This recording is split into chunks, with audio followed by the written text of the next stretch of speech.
The tech world just woke up to CES 2026, and honestly, this might be the wildest show we have seen in years.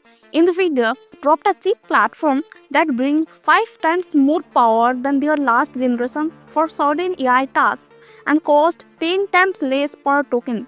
Lego just showed off smart bricks that talk to each other without any screens, putting chips smaller than a single star inside regular building blocks. Boston Dynamics worked their humanoid robot Atlas onto a real stage for the first time ever, with an engineer controlling it remotely from nearby. And the thing moved so smoothly, people thought it was fake. And this is just the first few days. We're talking about Intel announcing their Core Ultra 300 chips that will ship later this month. AMD pushing new AI laptop chips, robots that can lift 110 pounds in factories, and TVs using something called Micro RGB that makes OLED look old. Let me explain why CES 2026 is turning into the year physical AI finally shows up in real products. Alright, so let's start with the announcement everyone watched live. Nvidia CEO Jensen Huang walked on stage wearing his leather jacket and launched something called the Rubin platform. This is not just one chip. It is 6 different chips working together as one massive AI computer. The main piece is called Vera Rubin, and it puts one Vera CPU and 2 Rubin GPUs into a single chip package. And the numbers here are wild. Each Rubin GPU delivers 50 petaflops of performance using a data format called NVFP4, which is specifically built for AI inference tasks. That is 5 times faster than their Blackwell GB200 from last year for this type of work. For training AI models, it hits 35 petaflops, which is 3.5 times better than Blackwell. And here is the part that really matters. The cost per tokens drops by 10 times. That means running AI models just got way cheaper for companies building chatbots, coding tools, or anything that uses millions of tokens every day. The chip comes with 8 stacks of HBM4 memory, giving it 288 gigabytes of space and 22 terabytes per second of speed. That is enough memory and speed to handle the biggest AI models people are building right now, including those new reasoning models that think through problems step by step instead of just answering fast. Huang said this platform is built for something called agentic AI, which means AI that acts more like a helper doing tasks for you instead of just chatting. It also handles something called mixture of experts models, which are basically multiple small AI systems working together and picking the best one for each question. Now, the Rubin platform is not shipping yet. Nvidia said all 6 chips are back from the factories and working in their labs right now. Companies will start getting Vera Rubin systems in the second half of 2026, but all the big cloud companies already lined up to buy it. Amazon Web Services, Google Cloud, Microsoft, and Oracle all said they will offer Rubin-based systems later this year. Microsoft even announced they are building something called Fairwater AI super factories that will use hundreds of thousands of these Vera Rubin chips. And when you stack 72 of these GPUs together, you get something called the Vera Rubin NVL72 rack. Nvidia says it has more bandwidth than the entire internet. That sounds like huge marketing hype, but the data center people are taking it seriously because AI models keep growing and they need faster ways to move information between chips. The timing here is perfect for Nvidia because everyone is worried about AI getting too expensive to run. Companies spent billions building data centers in 2025, and now they need those data centers to actually make money.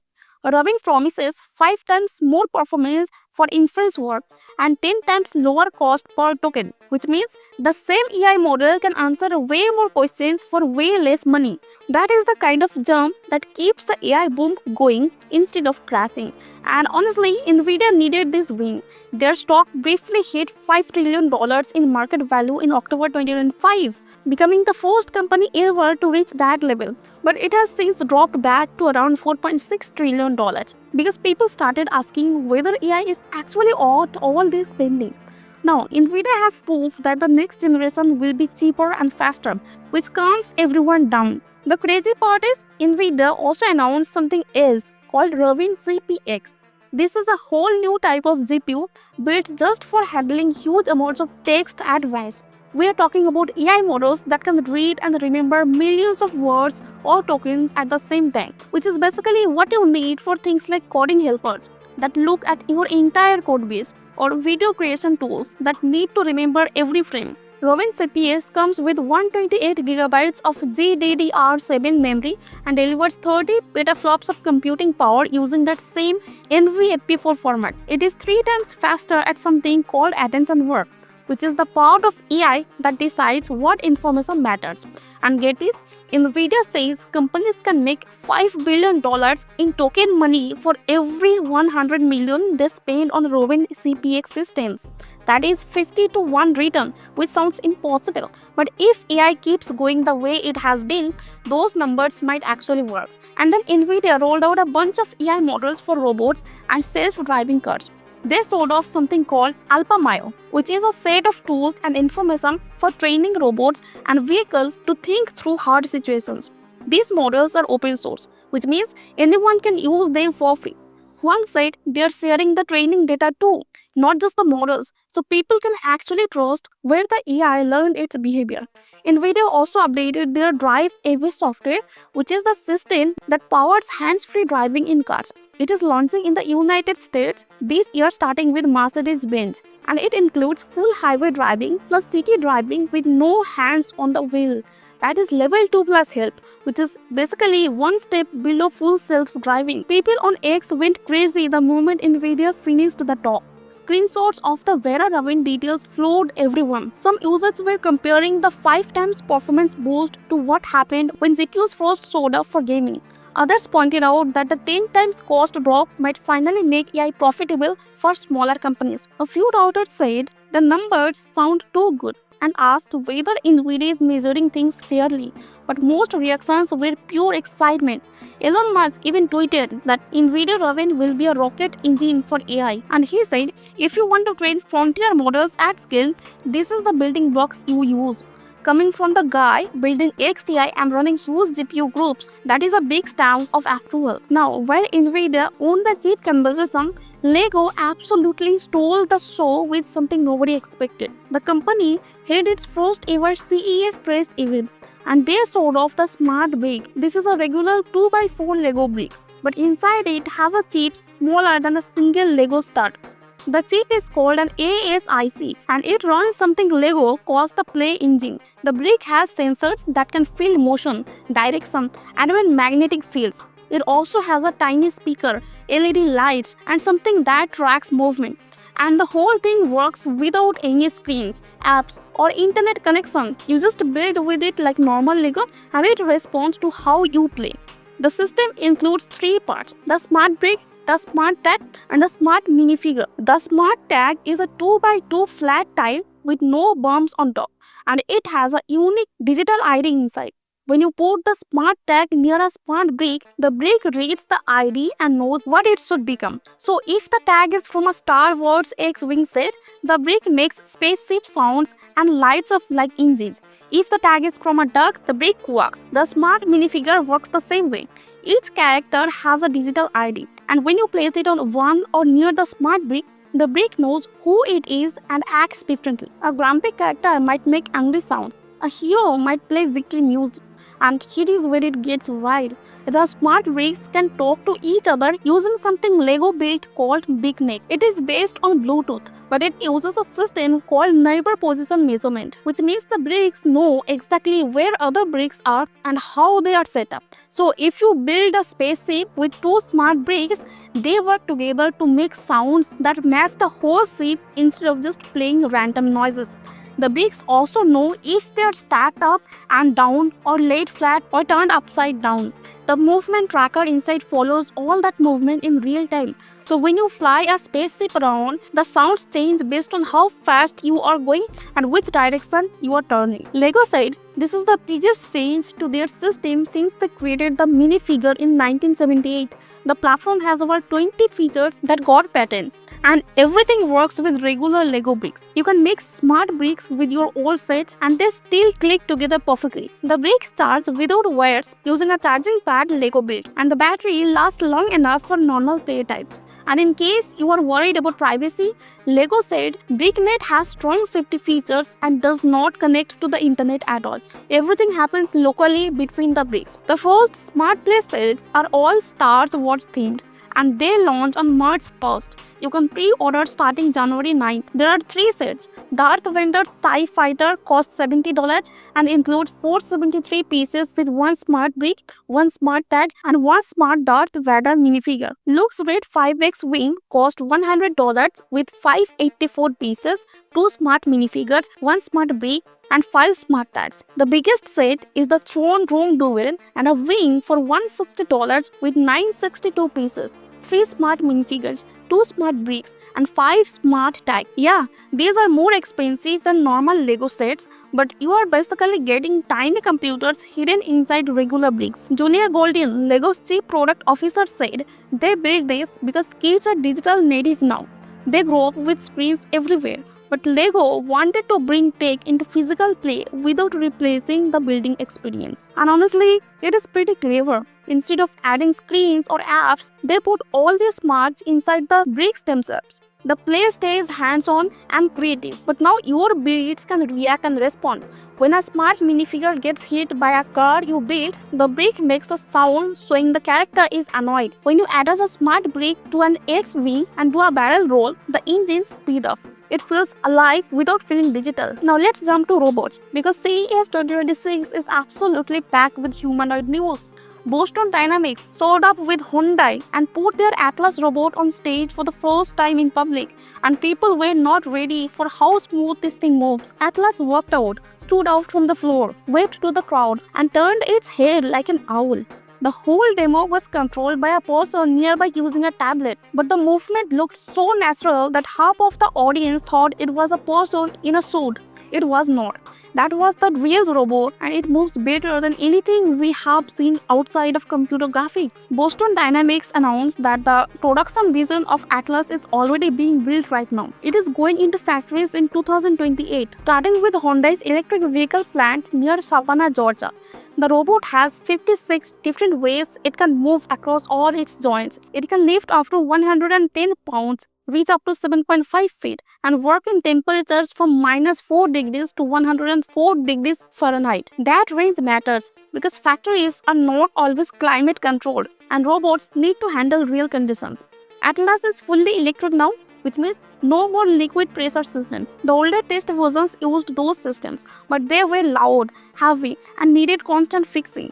The new version uses custom batteries and special motors that let it jump, stay balanced, and move quickly. The frame is made from a mix of aluminum and titanium, which keeps it strong without adding too much weight. And the hands are packed with touch sensors, so Atlas can feel what it is holding and change its grip without crushing things or dropping them. The big announcement though is the partnership with Google DeepMind. Boston Dynamics is teaming up with Google's AI research lab to build what they are calling the most advanced robot foundation model in the world. DeepMind brings cutting-edge AI models that help robots see, kick, and interact with people, and Boston Dynamics brings decades of experience making robots that actually move in the real world without falling over. Carolina Parada from DeepMind said they want to create AI that lets robots understand what people need and work alongside them naturally. This is huge because most robots right now are either super smart but cannot move, or they move great but cannot think. Atlas is trying to do both. Hyundai said Atlas will start with simple tasks like moving parts around the factory floor in 2028. By 2030, they expect it to handle putting components together and eventually take on tasks that are hard, heavy, or boring for humans. The company is calling this human-centered automation, which means robots handle the dangerous or boring work while people train them, watch them, and decide what they should do. Alberto Rodriguez, who leads Atlas Behavior at Boston Dynamics, said, Making Atlas into a real product takes more than just aesthetic tricks. Humanoids have to interact with people naturally, and that is where AI comes in. Hyundai also mentioned they have been using Boston Dynamics robots for years already. Their four-legged robot Sport works in over 40 countries doing inspections and safety checks. Their warehouse robot Stretch has moved over 20 million boxes since 2023. So this is not some random experiment. Hyundai is betting big on robotics, and Atlas is the next step. The company expects humanoids to become the biggest part of the physical AI market, and they are setting themselves up to mass produce these things once the technology proves itself in real factories. And just to show how packed CES is this year, we also got huge chip news from Intel and AMD. Intel announced their Core Ultra 300 series on January 5th at CES, which they are calling Panther Lake. These are the first chips using Intel's 80A manufacturing process, which is a big deal because it proves Intel can still compete with TSMC and Samsung in making cutting-edge chips. Pre-orders for laptops with these chips started January 6th, and systems will be available globally starting January 27th when OEM partners begin shipping. Full retail availability will come later in the first half of 2026. The processors bring back the mixed performance cores and efficiency cores that made Intel strong in the past, and they include Intel's new Xe3 graphics. Early leaks suggest the built-in graphics are way better than before, maybe even good enough for light gaming without needing a separate graphics card. AMD held their talk too, and CEO Lisa Su announced the Ryzen AI 400 series for laptops. These chips are built to run AI models directly on your laptop without needing the cloud. They also sort of updated Ryzen 9000 desktop CPUs with improved 3D VCAS, which is the extra memory that makes gaming way faster. The new chips are called the X3D Refresh, and gamers are already excited because the previous generation X3D chips were the best gaming chips you could buy. AMD said the new ones will be even faster while using less power. And we cannot forget the TV news. Samsung and LG both announced new screens using something called Micro RGB. This is basically tiny RGB LEDs that are way smaller than normal LEDs, and they give brightness and color that matches OLED but without the burn-in problems. Samsung's top model is a 130-inch TV called the R95H, and it is so big it barely fits in most homes. LG showed off new OLED panels with better brightness and a dual mode feature that lets you switch between 4K at 240Hz or 1080p at 480Hz. That flexibility matters for gamers who want super smooth motion or content creators who need perfect color. CES also had worried stuff because it always does. There is a smart fridge from Samsung with a barcode scanner so you can track what food you have and check it from your phone while shopping. There is a walking chair from Toyota that climbs stairs on 4 legs instead of using wheels. Lego is not the only company going screen-free, and there are dozens of AI-powered gadgets that nobody asks for but might actually be useful, like smart glasses that translate languages in real time or fitness trackers that use AI to suggest better workouts based on your sleep and stress levels. The big picture here is that CES 2026 feels different from past years. It is not just about showing off ideas anymore. Companies are launching real products that ship this year. Nvidia's Rubin platform goes into production in the second half of 2026. Lego Smart Bricks launch in March. Atlas robots start working in factories in 2028. Intel's chip launched January 27th. AMD's chips are coming soon. This is the AI. AI moves from software running on servers to hardware you can actually touch, whether it is a chip, a brick, or a robot working next to you in a factory. And honestly, the energy at CES this year is wild. Everyone is racing to prove that AI is not just hype. The companies that survive 2026 will be the ones that ship products people actually use instead of just talking about what AI might do someday. Nvidia is betting on cheaper, faster chips. Lego is betting on physical play that feels magical without screens. Boston Dynamics is betting that humanoid robots can finally work alongside humans safely. And all of them are pushing hard because the competition is getting fierce. China is building quantum photonic chip. Google is rolling out thinking models. OpenAI is working on new hardware. Everyone wants to own the next decade of AI. This is where we will wrap it up. One thing I'm curious about now is whether any of these products actually deliver on their promises once they ship. Drop your thoughts below. Make sure you are subscribed, hit the like button, and I will see you in the next one.